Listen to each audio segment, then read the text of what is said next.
contendo um esboço da doutrina, adoração, disciplina e governo, aos quais os antigos dissidentes aderem e de sua situação atual, ano 1806.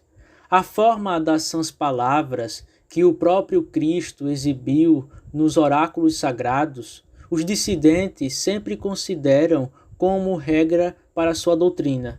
De acordo com isso, como padrão subordinado, adotam a Confissão de Fé de Westminster, com os catecismos maior e breve, que consideram como um resumo bem compilado do que deve ser ensinado na Igreja.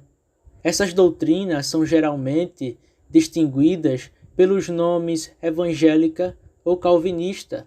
Entretanto, os dissidentes desejam considerar as coisas em vez de nomes. Com respeito ao culto, eles consideram o seguinte como as ordenanças divinamente instituídas de culto religioso, nas quais Deus deve ser adorado em espírito e em verdade. Orações públicas, também com coração e com entendimento, em uma língua conhecida, mas não em formas escritas ou prescritas humanamente.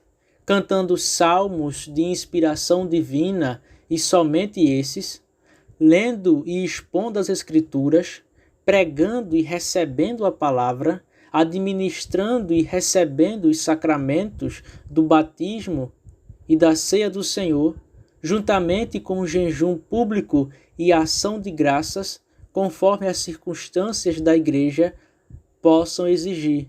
Contudo, eles rejeitam todos os ritos e cerimônias de invenção humana, sem exceção. De acordo com isso, eles seguem substancialmente, como regra subordinada, o Diretório de Westminster para o culto público.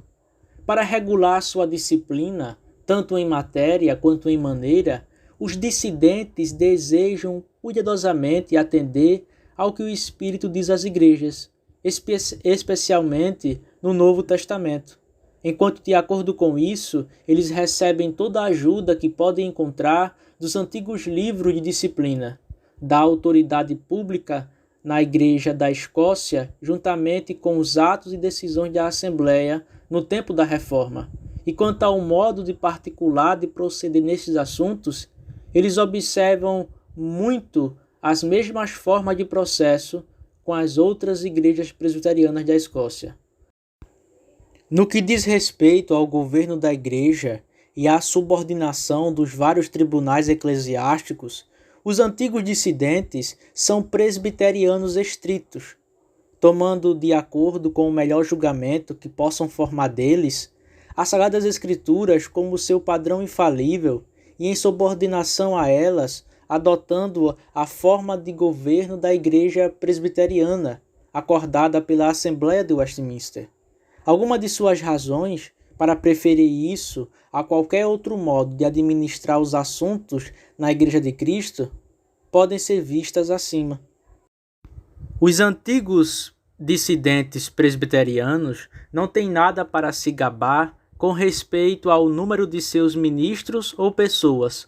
Eles ainda não tiveram nenhum tribunal eclesiástico entre eles superior a um presbitério. De fato, eles têm 3 desses em conexão, um na Escócia, um na Irlanda e um na América do Norte. Esses e as pessoas sob sua inspeção, até agora, por causa de sua situação local, apenas se consideravam e se correspondiam como igrejas irmãs, adotando o mesmo testemunho e agindo sobre os mesmos princípios. De fato, algumas vezes foi proposto dividir o presbitério escocês e formar um sínodo, mas devido a um número considerável de mortes entre seus ministros, ainda não foi executado. Na Escócia, eles têm cerca de 16 congregações, algumas pequenas, outras maiores, mas nenhuma delas muito numerosa. Dessas, 11 têm pastores fixos, sendo 2 dos 11 pastores de igrejas conectadas a faculdades ou universidades.